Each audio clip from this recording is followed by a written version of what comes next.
नमस्कार साथियों, मेरे YouTube चैनल में आपका एक बार फिर से स्वागत है। साथियों, जितने भी सरकारी कर्मचारी हैं उनको हर साल आयकर रिटर्न करना पड़ता है, लेकिन क्या होता है, हम किसी को भी पैसे देकर अपना आयकर रिटर्न करा लेते हैं। हमको इनकम टैक्स की पूरी जानकारी नहीं होती। अब सभी सरकारी कर्मचारियों का मानव संपदा पोर्टल पर डाटा अपलोड हो चुका है और उन्हें फॉर्म 16 भी आपका मानव संपदा पोर्टल से ही मिलेगा, क्योंकि पेरोल सिस्टम लागू हो रहा है। तो अब इनकम टैक्स को रिटर्न को फाइल करना काफ़ी आसान प्रक्रिया बना दी है सरकार ने। तो जाहिर है कि हम अपना इनकम टैक्स अपने आप फाइल कर सकते हैं। नेक्स्ट ईयर से 2020-21 से टैक्स की दो स्लैब बनाई गई हैं, एक नई स्लैब और पुरानी स्लैब। हमें दोनों स्लैब का अच्छे तरीके से ज्ञान होना चाहिए। इसके लिए जरूरी है कि हमें टैक्स छूट की सभी धाराएं का पता होना चाहिए, जिससे कि हम ज़्यादा से ज़्यादा लाभ उठा सकें। इसके साथ साथ हमें यह भी पता होना चाहिए कि हमारे लिए कौन सा टैक्स स्लैब बेहतर है। इन सभी को ध्यान में रखते हुए मैं ये कई वीडियो की सीरीज बना रहा हूं, जिससे कि आप आसानी से अपना इनकम टैक्स रिटर्न कर सकें। मैं आपको 3-4 वीडियो के माध्यम से बता दूंगा। बड़ी आसान प्रोसेस है, कोई मुश्किल काम नहीं है। आप अपना आयकर रिटर्न अपने आप कर सकते हैं, किसी के भरोसे नहीं रह सकते। आप बीआरसी से कराते हैं, किसी से भी कराते हैं तो आपको दिक्कत होती है। तो आज की इस वीडियो में हम जानेंगे इन टैक्स छूट की सभी धाराओं के बारे में। इनकम टैक्स में अगर आप 1.5 लाख से अधिक की छूट का लाभ उठाना चाहते हैं तो कैसे उठाएं, ये सब हम बताएंगे। और इसके साथ साथ मैं आपको बताऊंगा धारा 80C में क्या क्या बचत आप कर सकते हैं। 80CCD 80CCD1 से आपका क्या मतलब है, इन सभी के बारे में इस वीडियो में डिस्कस करूंगा। और इसके साथ साथ जिन लोगों का एनपीएस कटौती हो रही है तो एनपीएस की कटौती को किस धारा के तहत कितनी छूट ले सकते हैं, मैं आपको बताऊंगा। एनपीएस में आप 3 बार एनपीएस की कटौती का 3 बार आप कैसे लाभ ले सकते हैं। और इसके साथ साथ धारा 80CCD और 80CCD1B में अंतर भी मैं आपको बताऊंगा। इसलिए वीडियो को ध्यान से देखते रहिए। आप इस वीडियो को देखकर आपको सभी धाराएं पता चल जाएंगी। आपको पता चल जाएगा कि हम इनकम टैक्स में ज़्यादा से ज़्यादा छूट कैसे ले सकते हैं। तो चलिए शुरू करते हैं। सबसे पहले जब हम इनकम टैक्स रिटर्न करते हैं तो सबसे पहले जो आता है वो होता है स्टैंडर्ड डिडक्शन, जो 50,000 रुपये की छूट होती है। ये सैलरी एम्प्लॉयड के लिए होती है या आपको पेंशन से इनकम आ रही है उसके लिए होती है। तो स्टैंडर्ड डिडक्शन सभी के लिए 50,000 रुपये होता है। ये आपकी सैलरी से घट जाता है, इसका आपको पता होना चाहिए। नेक्स्ट आता है आपका हेल्थ इंश्योरेंस। ये धारा 80D के अंतर्गत आता है हेल्थ इंश्योरेंस, और इस पे 75,000 तक की आप छूट ले सकते हैं। कैसे ले सकते हैं, अगर आपने अपना हेल्थ इंश्योरेंस कराया हुआ है तो वो 80D के अंतर्गत उसमें 25,000 तक की आपको छूट मिल सकती है।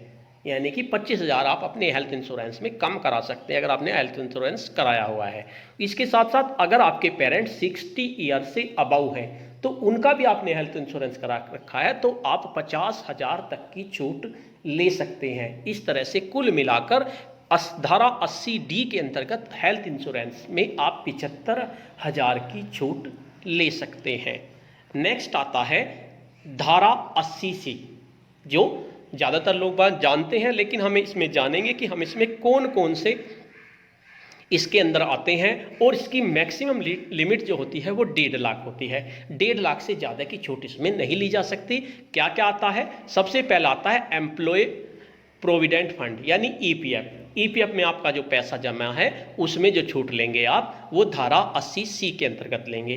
नंबर 2 पे आता है पब्लिक प्रोविडेंट फंड पीपीएफ। अगर आपने पीपीएफ खुलवाया हुआ है तो आप उसमें 1.5 लाख तक जमा कर सकते हैं, उसकी भी छूट ले सकते हैं। तीसरा आता है premium payment towards life insurance.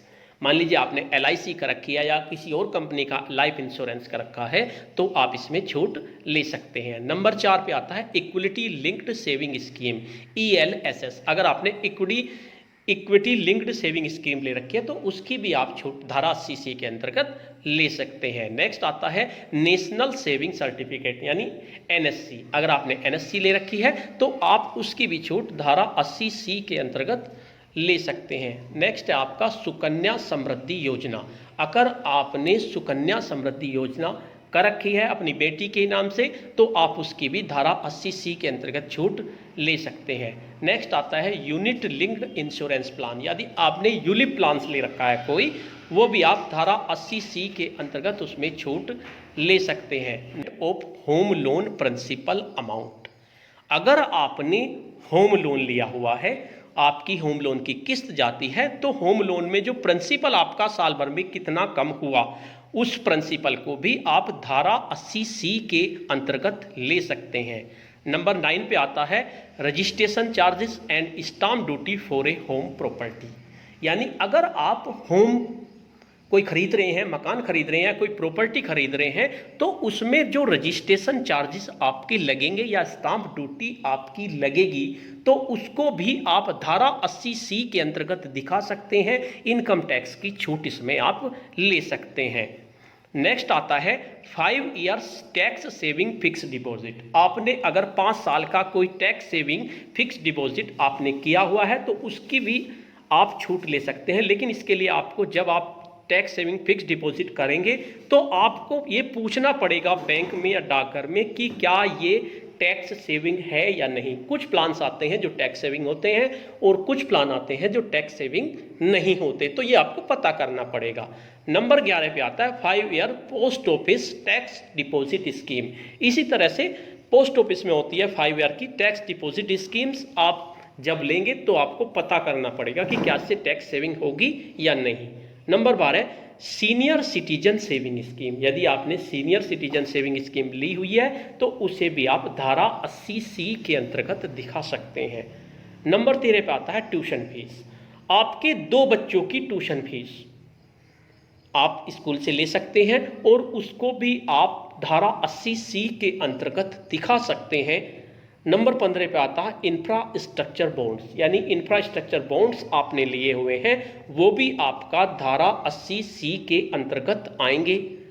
Next आता है आपका नाबार्ड रूरल बॉन्ड्स, अगर आपने नाबार्ड से रूरल बॉन्ड्स लिए हुए हैं, वो भी आपके धारा 80C के अंतर्गत आएंगे और इसे आप ले सकते हैं। नेक्स्ट आता है आपका contribution to national pension scheme NPS, यानी जो NPS है वो आपका धारा 80C के अंतर्गत भी आता है, बाकी में तो आता ही है, 80C के अंतर्गत भी आप इसमें NPS की छूट ले सकते हैं। लेकिन ये कुल मिलाकर आपका 1.5 लाख होना चाहिए। अगर आप 1.5 लाख से ज़्यादा सेविंग करेंगे तो आपको केवल 1.5 लाख की छूट मिलेगी धारा 80C के अंतर्गत।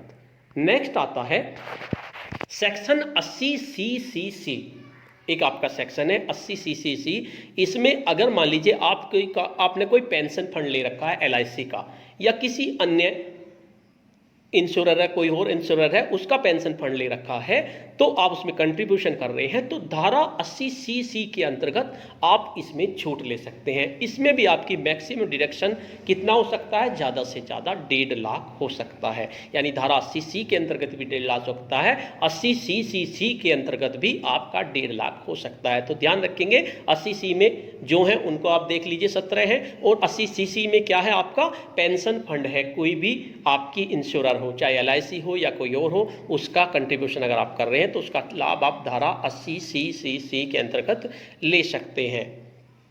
अब देखिए मैं एक एग्जांपल से आपको समझाने की कोशिश करता हूं। Mister Vishal in annual income from salary ₹5,50,000 in financial year 2019-20 and his investment in LIC premium 50,000 annually, tuition fees 70,000 annually, repayment of home loan यानी प्रिंसिपल अमाउंट 1 लाख एनुअली, यानी इतने उसमें दे रहे हैं। तो टैक्स कैलकुलेशन इसकी कैसे होगी, मिस्टर विशाल की एनुअल इनकम है 5,50,000 रुपये, और डिडक्शन क्या क्या है उनका, सेक्शन 6 के अंतर्गत, सेक्शन 6 के अंतर्गत आती है धारा 80C, तो इसमें 80C में LIC प्रीमियम 50,000 का हो गया, और ट्यूशन फीस 70,000 हो गई, और लोन रिपेमेंट हो गया आपका 1 लाख रुपए। तो टोटल ये बैठता है आपका 2,20,000, लेकिन छूट कितनी मिलेगी, केवल 1.5 लाख की, क्योंकि सारी ही ये धारा 80C के अंतर्गत आती हैं। अब एक चीज देखिए, मान लीजिए आपने धारा 80C के अंतर्गत EPF ले रखा है, PPF ले रखा है, LIC tuition fees, NPS contribution भी कर रखा है, तो ये आपका ज़्यादा से ज़्यादा 1.5 लाख हो सकता है। मान लीजिए आपका 1.5 लाख नहीं हुआ, इसके अलावा आपने 80 CCC के अंतर्गत भी आपने पेंशन फंड्स ले रखे हैं LIC के या किसी और इंश्योरर के, तो वो भी आपने कर रखा है। लेकिन दोनों को मिलाकर ये भी ध्यान रखना है, दोनों को मिलाकर 80C को भी मिलाकर और 80CC को भी मिलाकर मैक्सिमम आप 1.5 लाख रुपए की छूट ले सकते हैं। यानी दोनों को मिलाकर आप 1.5 लाख की छूट ले सकते हैं, चाहे आप कहीं पर भी कीजिए। नेक्स्ट आता है आपका, मान लीजिए आपने 1.5 लाख की छूट ये ले ली और इसके साथ साथ आपने 80CCD1 employer contribution to NPS में भी आपने लगा रखा है। कुछ तो NPS आपका धारा 80C, इसमें आपको डिटेल में बाद में बताऊंगा वीडियो के लास्ट में कि जो NPS है उसकी छूट हम किस किस तरह से ले सकते हैं। तो कुछ तो हमने NPS की उसमें दिखा दी अपने 80C में, और कुछ हमने 80CCD1, याद रखेंगे 80CCD1 जो होता है ये भी NPS में कंट्रीब्यूशन होता है। Employer contribution to NPS salaried के लिए 10% होता है सैलरी का, DA प्लस बेसिक, और सेल्फ एम्प्लॉयड के लिए 20% होता है ग्रोस टोटल इनकम का। लेकिन आप 80C, 80CCC और 80CCD1 के अंतर्गत टोटल मिलाकर 1.5 लाख की छूट ले सकते हैं। इससे ज़्यादा की छूट आप नहीं ले सकते। वीडियो के नेक्स्ट पार्ट में मैं आपको बताऊंगा कि हमें अगर छूट ज़्यादा लेनी है तो हम कैसे ले सकते हैं। अब देखिए धारा 80CCC के लिए मैंने बताया मैक्सिमम 1.5 लाख की छूट ले सकते हैं। अगर हमने धारा 80CCD1 में भी ले रखी है तो भी ये 1.5 लाख की छूट ले सकते हैं। लेकिन अगर आपका NPS का कंट्रीब्यूशन ज़्यादा है तो आप उसको 80CCD1B के अंतर्गत लीजिए। 80C ध्यान से देखिए, 80CCD1 अलग है और 1B अलग है। 1B के अंतर्गत आप इसे कंट्रीब्यूशन को लेंगे, contribution to NPS by individual और self employed additional deduction of 50,000, यानी आप इसमें 50,000 तक कर सकते हैं। यानी कि कुल मिलाकर आप 2 लाख रुपए की छूट इस तरह से ले सकते हैं। NPS का कंट्रीब्यूशन और ज़्यादा है तो आप उसे 80CCD2 में भी दिखा सकते हैं। इस तरह से आपका कुल मिलाकर, मान लीजिए आपने होम लोन लिया हुआ है, होम लोन के इंटरेस्ट पर 2 लाख की छूट होती है। मान लीजिए आपका होम लोन का इंटरेस्ट 2 लाख का हुआ और आपने धारा 80CCD1 और 80CCD1B में छूट ले ली, तो इस तरह से कुल मिलाकर आप मैक्सिमम 4 लाख रुपए की छूट ले सकते हैं। अब जानते हैं हम NPS में, मान लीजिए आपका NPS कट रहा है तो NPS की छूट को हम किस तरह से लेंगे। NPS की छूट आप 3 धाराओं के अंतर्गत ले सकते हैं, 80CCD1, 80CCD1B और 80CCD2।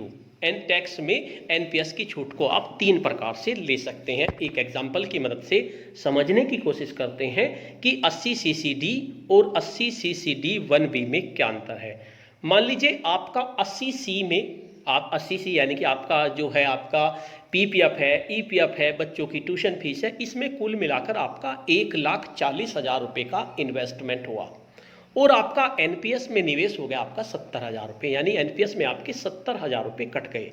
ये एक एग्जाम्पल बता रहा हूँ मैं आपको।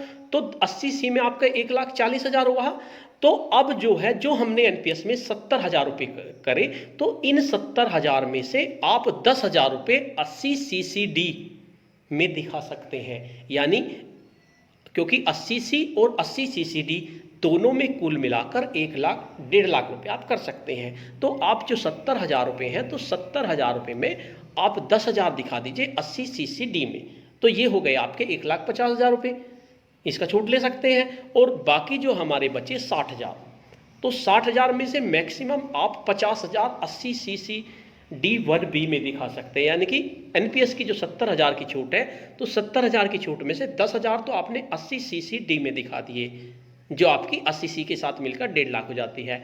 और बाकी 60,000 थे, 60,000 में से 50,000 आप दिखा दीजिए 80CCD1B में, तो इसमें 50,000। इस तरह से आप 2 लाख रुपए की छूट ले सकते हैं। 2,10,000 रुपये बैठे, लेकिन 2,10,000 न होके 2 लाख की आप छूट ले सकते हैं। अब नेक्स्ट एग्जाम्पल देखते हैं। 80CCD और 80CCD1B में अंतर ही बता रहा हूं मैं। मान लीजिए आपका 80C में निवेश है आपका, ये आपका हो गया नेक्स्ट आता है उदाहरण नंबर 2, 80C में आपका निवेश मान लीजिए आपका नील है, बिल्कुल आपने कुछ नहीं किया 80C में, और एनपीएस में निवेश आपका 70,000 रुपये है। तो आप कैसे कर सकते हैं, 80CCD में आप टोटल 70,000 दिखा दीजिए, क्योंकि 80CCD और 80C दोनों का मिलाकर निवेश आपका 1.5 लाख होना चाहिए। 80C में आपका कुछ है नहीं, 80CCD में आप 70,000 दिखा दीजिए, 80CCD 1B में आपको दिखाने की जरूरत नहीं है। तो आप टोटल 70,000 रुपये की छूट इस तरह से ले सकते हैं। एक और उदाहरण लेते हैं, मान लीजिए आपने 80C में निवेश किया 1,80,000 रुपये 80C में, और एनपीएस में निवेश आपका हो गया 90,000 रुपये। तो कैसे करेंगे, 80C में आपकी ज़्यादा से ज़्यादा कितनी छूट हो सकती है, 1,50,000 रुपये, और 80CCD में तो अब हम दिखा ही नहीं सकते क्योंकि हमारा 1.5 लाख हो चुका। 80CCD में हम कुछ नहीं दिखाएंगे। और 80CCD 1B में आपको पता है कि 50,000 की छूट हम ले सकते हैं, यानी कि कुल टोटल छूट आपकी 2 लाख रुपए की हो जाएगी। इस तरह से आप इसको छूट को ले सकते हैं। एक और एग्जाम्पल की मदद से हम समझने की कोशिश करते हैं कि mister AK Sharma gross total income 4,60,000 रुपये, सेक्शन 80C में उनने 1 लाख रुपये 1,10,000 रुपये लिए, 80CCC में 20,000 पेंशन फंड थे उसके, और 80CCD 1 में 30,000 employ contribution to NPS, 80CCD 2 में 30,000 एम्प्लॉय कंट्रीब्यूशन टू एनपीएस, और 80CCD 1B में 40,000 एडिशनल कंट्रीब्यूशन टू एनपीएस। इस तरह से वो दिखा सकता है। ये आपका इस तरह का आपका पेज होता है जिसमें आप छूट दिखाते हैं। 80C में 1,10,000 रुपये उनकी थी, तो उन्होंने 80C में अपनी 1,10,000 रुपये दिखा दी। बात आती है 80CCC payment in respect pension fund में कितने थे उसके 20,000 रुपये। हमने इसको आपने इसमें दूसरे कॉलम में दिखा दिया 80CC में। अब 80CCD में कितने हुए, 80 contribution pension scheme to central government 20,000 रुपये, आपके 20,000 थे पेंशन फंड में। ये जो 80CCD में थे ये 30,000 थे, लेकिन हम कितने दिखाएंगे, हम केवल 20,000 दिखा सकते हैं। क्यों, क्योंकि 1,10 और 20 1,30 हो गए, ये 1,60 नहीं हो सकते, 1,50। तो जो हमने ये 30,000 रुपये किए थे एम्प्लॉय कंट्रीब्यूशन टू एनपीएस में, इसमें से 80CCD 1 में हम 20,000 रुपये दिखाएंगे। अच्छा, उसके बाद 80CCD 1B में आपका 50,000 हो सकता है, तो कैसे दिखाएंगे हम, 30,000 तो हमारे ये पहले से ही थे, और 10,000 रुपये हमने इसमें से ले लिए, 40,000। इस तरह से हम इसमें 50,000 रुपये इस तरह से दिखा सकते हैं, और कंट्रीब्यूशन टू सेंट्रल एम्प्लॉय 30,000 रुपये इसमें दिखा सकते हैं। इस तरह से हम दिखा सकते हैं। साथियों, मैं कई वीडियो के माध्यम से आपको बता दूंगा कि आपको किस इनकम टैक्स स्लैब से आपको फ़ायदा होगा। नेक्स्ट वीडियो में हम लेंगे कि किस इनकम टैक्स में गवर्नमेंट एम्प्लॉय को फ़ायदा है और किस में नुकसान है। साथियों, आपको ये वीडियो कैसी लगी? अगर आपको ये वीडियो अच्छी लगी तो इस वीडियो को लाइक कीजिए, शेयर कीजिए और वीडियो पे कमेंट्स कीजिए। इसके साथ साथ अगर आप मेरे चैनल पे नए हैं तो मेरे चैनल को सब्सक्राइब कर लीजिए, जिससे कि नेक्स्ट वीडियो जो मैं बनाऊंगा आपकी ओल्ड स्लैब और न्यू स्लैब के ऊपर, तो उसका आपको नोटिफिकेशन मिल सके। धन्यवाद।